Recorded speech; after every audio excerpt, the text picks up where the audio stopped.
আজকের ক্লাসটা আরো বেশি ইম্পর্টেন্ট। এখন আপনি মনে, মনে বলতে পারেন যে ভাই আপনি তো বারবার একই কথা বলেন যে এই ক্লাসটা ইম্পর্টেন্ট। আসলে সত্যি কথা বলতে কি এই ক্লাসগুলো এত বেশি ইম্পর্টেন্ট, আপনি যদি কোনোটা মিস করে যান বা কোনোটা যদি আপনি ভুলে যান, পরবর্তীতে কিন্তু এইটা আপনার ক্লায়েন্টের বিজনেসের জন্য অনেক বড় ইমপ্যাক্ট ফেলবে।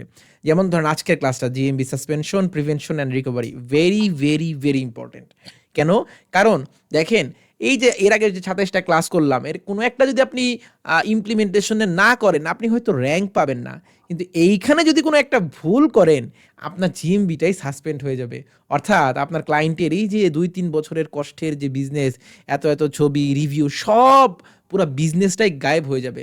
পরবর্তীতে কিন্তু আপনার ক্লায়েন্ট তো আপনাকে টাকা দিবেই না, উল্টা মার্কেট প্লেসে কাজ করলে আপনার নামে রিপোর্ট করে দিবে। সো খুবই, খুবই সতর্ক থাকতে হবে এবং এই কাজগুলো কখনোই করা যাবে না এবং কিভাবে আপনি সাসপেনশন থেকে বাঁচবেন সেটাও আমরা আজকে একটু দেখব। So what is GMB suspension? GMB suspension is kinda red card football খেলার। আপনি যদি একবার রেড কার্ড পেয়ে যান, আপনি কিন্তু ওই ম্যাচে আর খেলতে পারবেন না। তার মানে হচ্ছে আপনি একবার আপনার জিএমবি সাসপেন্ড হয়ে গেলে আপনি কিন্তু আর কি করতে পারবেন না, আর আপনার বিজনেসটাকে লাইভ করতে পারবেন না। তো এই সাসপেন্সটা মানে এই সাসপেনশনটা ৩ ধরনের হয়। একটা হচ্ছে সফট সাসপেনশন। এই সফট সাসপেনশনগুলা কি? মানে আপনাকে ম্যাপে দেখাবে, কিন্তু আপনি অ্যাজ এ ওনার হিসেবে আপনি অ্যাক্সেস হারায় ফেলবেন। ওকে? সো এইটা কখন হয়? যখন গুগল আসলে আপনার এই ওনার অ্যাকাউন্টের ভ্যালিডিটি নিয়ে কোয়েশ্চেন করে। তখন আসলে এই প্রবলেমটা হয়। ক্লিয়ার? তো আরেকটা সাসপেনশন আছে, সেটা হচ্ছে হার্ড সাসপেনশন। এই হার্ড সাসপেনশন কোনটা? এই হার্ড সাসপেনশনটা হচ্ছে যখন আপনার বিজনেসটা কমপ্লিটলি কি হয়ে যায়? গুগল থেকে মানে ম্যাপ থেকে রিমুভ হয়ে যায়। সো এইটার কমন কিছু কারণ কি?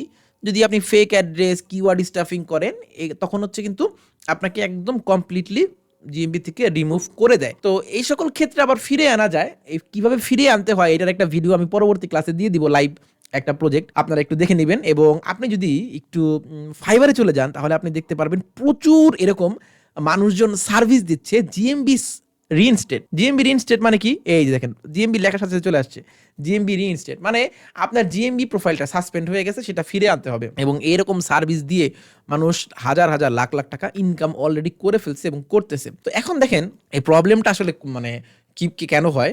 কারণ এই যে যারা অনেকেই আছে যারা এসইও নিয়ে কাজ করে, এরাও এই ভুলগুলা করে। ক্লায়েন্ট তো করেই, যারা এসইও নিয়ে কাজ করে এরাও এই ভুলগুলা করে। কিরকম? যেমন নামের মধ্যে যদি কিওয়ার্ড রাখেন, ওই যে দেখাইছিলাম মনে আছে, নামের মধ্যে কিওয়ার্ড রাখলে, অ্যাড্রেসে যদি আপনি কোনো ভার্চুয়াল অফিস রাখেন, কোনো পিও বক্স ইউজ করেন, মানে পোস্ট অফিসের কোনো বক্স, কোনো লকারওয়ালা বক্স যদি আপনি ইউজ করেন, সার্ভিস এরিয়ায় শোয়িং ইউর হোম অ্যাড্রেস, মানে আপনার মেইন অ্যাড্রেসটা হাইড করে আপনি হোম অ্যাড্রেস দেখাচ্ছেন, যে তাহলে মনে হয় আমি একটু বেটার বেনিফিট পাবো, কারণ লোকেশন আমার এখানে। এরকম করলে হবে না। সার্ভিস এরিয়া আপনাকে কী করতে হবে? অ্যাড্রেসটাকে হাইড রাখতে হবে। তারপরে হচ্ছে যারা লকস্মিথ, প্লাম্বার, গ্যারেজ ডোর রিপেয়ার, এই সকল ইন্ডাস্ট্রির ক্ষেত্রে কি বলবো, গুগল খুবই সেন্সিটিভ, কারণ এখানে প্রচুর স্প্যাম এবং ম্যানুয়াল রিভিউ আসে। সো এগুলা খুব করে দেখতে গুগল খুব শক্ত হাতে এগুলো হ্যান্ডেল করে। সো খুবই এই ধরনের নিশে কাজ করলে খুব কি থাকতে হবে? খুব সতর্ক থাকতে হবে। আবার ধরেন হচ্ছে সাসপিসিয়াস বিহেভিয়ার, মানে আপনি যে ধূপধাপ জিএমবি সব নেম, অ্যাড্রেস, ক্যাটাগরি ৫ মিনিটের মধ্যে সব ১০ মিনিটের মধ্যে সব চেঞ্জ করে ফেললেন, ধূপধাপ একদিনে ২০ থেকে ৩০টা রিভিউ নিয়ে আসলেন, এক্ষেত্রে কিন্তু গুগল আপনার জিএমবিটাকে সাসপেন্ড করে দিতে পারে। ওকে? সো এই জিনিসগুলো খুবই সতর্ক থাকবে। আবার বিজনেস ডেসক্রিপশনে যদি লিঙ্কটিং দেন বা এমন কোনো ইমেজ, ছবি শেয়ার করেন যেগুলো আসলে গুগলের গাইডলাইন্সের এগেনস্টে, তখন কিন্তু আপনার জিএমবিটা সাসপেন্ড হয়ে যেতে পারে। সো খুবই সাবধানে জিএমবি প্রোফাইলটা আপনাকে হ্যান্ডেল করতে হবে। এবং আমার একটা স্টোরি বলি, যে আমার একটা ক্লায়েন্টের তার মেয়ে মোবাইলে গেম খেলতো, অর্থাৎ যেই অ্যাকাউন্টে ধরেন এই অ্যাকাউন্টে আপনার জিএমবি প্রোফাইলটা ক্রিয়েট করা আছে, এই অ্যাকাউন্টটা দিয়েই গুগল প্লে স্টোর থেকে বিভিন্ন গেম নামে তো গেম খেলতো। তো বিভিন্ন স্প্যামি অ্যাড আসছে, ক্লিক করছে, গুগল পুরা ওই জিমেল অ্যাকাউন্টটাকে সাসপেন্ড করে দিচ্ছে এবং ওইটার আন্ডারে যত বিজনেস ছিল সেগুলোকেও সাসপেন্ড করে দিচ্ছে। সো খুবই সতর্ক থাকতে হবে এই সকল কাজের ক্ষেত্রে। কিভাবে আপনি এই স্প্যামটাকে প্রিভেন্ট করতে পারেন সেটা যদি আমরা একটু দেখি। ফর এক্সাম্পল, আপনার জিবিপির নামটা আপনার কি বিজনেসের নামের সাথে ম্যাচ করে? যদি করে, you are safe. NAP consistency, সব জায়গায় ন্যাপ কনসিস্টেন্সি বজায় রাখবেন এবং একটা বিজনেসের জন্য একটা প্রোফাইলই ক্রিয়েট করবেন, মাল্টিপল প্রোফাইল ক্রিয়েট করতে যাবেন না, সাসপেন্ড হয়ে যাবে। যদি কোনো একটা সাসপেন্ড আপনাকে গুগল করে দেয়, আপনি যদি সেই সাসপেনশনটা ফিক্স না করে নতুন একটা জিএমবি প্রোফাইল ক্রিয়েট করতে চান, যে আরে ঠিক আছে এটা তো সাসপেন্ড হয়ে গেছে, আমি নতুন একটা ক্রিয়েট করি, গুগল কিন্তু ভাই এত বোকা না। আপনি যদি গুগলের সাসপেনশনটা বাইপাস করতে চাচ্ছেন, এটাও ধরে ফেলবে। সো আপনি এটা করা যাবে না। আপনাকে আগে ওই সাসপেন্ডেড জিএমপিটা ফিক্স করতে হবে, তারপরে হচ্ছে আপনি বাকি কাজ করতে পারবেন। আপনাকে সাসপেন্ড করে দিল, আপনি নতুন জিএমপি প্রোফাইল খুললেন, এরকম করলে হবে না। এরকম করলে আপনাকে আবার সাসপেন্ড করে দিবে। ওকে, আচ্ছা। সো এই সকল ক্ষেত্রে আমরা মাথায় রাখবো এগুলা কীভাবে ফিক্স করতে পারি। এটা তো একটা ডেমো ভিডিও আমি দিয়ে দিব, আপনারা দেখে নেবেন এবং ট্রাই করবেন। এই যে এখানে সুন্দর করে বলা আছে, do not create a new profile.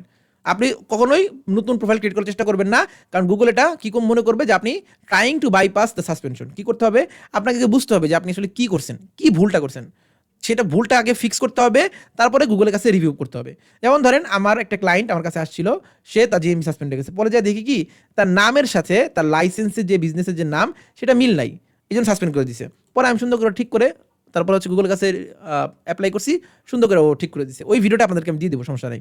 Gather evidence, যখন আপনি এই কি বলবো রিভিউ মানে রিভিউ সাবমিট করবেন, তো আপনার কিছু এভিডেন্স লাগবে, যেমন বিজনেস লাইসেন্স, ইউটিলিটি বিল, যেটা প্রুফ করে আপনার বিজনেস নাম, লোকেশন, এই জিনিসগুলো প্রুফ করে এরকম কিছু ডকুমেন্ট আপনাকে রেডি রাখতে হবে, ঠিক আছে। এবং এটা must be less than 90 days old, মানে আপনার লেস দ্যান 90 দিনের পুরাতন একটা ডকুমেন্ট হইতে হবে, ঠিক আছে।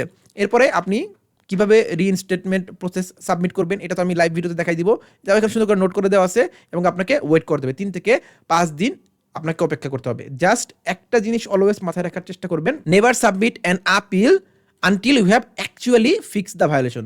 অর্থাৎ গুগল আপনাকে যেই কারণে সাসপেন্ড করছে, এই সাসপেনশনটা ওই কারণটা আগে ফিক্স করবেন, তারপরে হচ্ছে আপনি আপিল করবেন যে ভাই আমার ভুল হয়ে গেছে, আমি মিস্টেকলি এটা করছি, আমাকে তুমি কি করে দাও, আমার মানে অ্যাকাউন্টটা আমাকে ফিরে দাও। সো আই হোপ আপনারা খুব সাবধানের সহিত কাজ করবেন ক্লায়েন্টের জিবিপি প্রোফাইলে, যাতে কোনোভাবে ক্লায়েন্টের জিএমপি প্রোফাইলটা সাসপেন্ড না হয়। যদি কোনো কারণে ভুলে কোনো একটা স্টেপের কারণে সাসপেন্ড হয়ে যায়, দেন পরে আমি যে মেথডগুলো দেখাইলাম এই মেথডগুলো ফলো করে আমি পরবর্তীতে লাইভ মেথডটা দেখাই দিব, মানে পরবর্তী ক্লাসে ওই মেথড ফলো করে আপনি সুন্দর করে আপনার ক্লায়েন্টের জিএমপি প্রোফাইলটাকে রিইনস্টেট করে ফেলবেন।